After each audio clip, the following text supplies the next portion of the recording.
Şimine şefdir, şimine dəhşət. Bax, bunları qanana yazığım gəlir. Duyub düşünəndə insan sonunu, insana yazığım gəlir. Bəzən satılanda qaşı oxçunun, qəmdən ağarıqdır başı oxçunun, dəyəndə gülləsin aşı oxçunun, yaralı ceylana yazığım gəlir.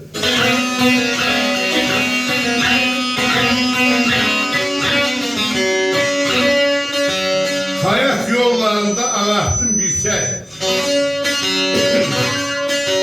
Ay eller, atalar deyil, ağlımdır gerçək.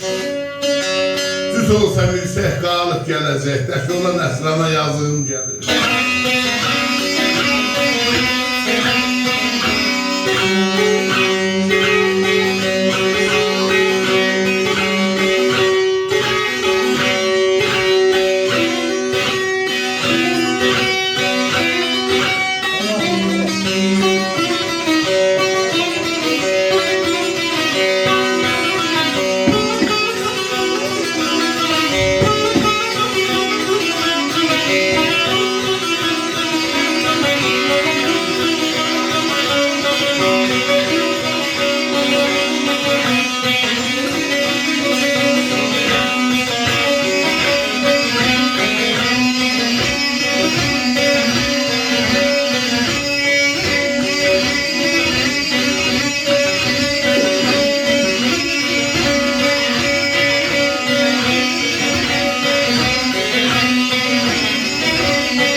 Devlet ne var?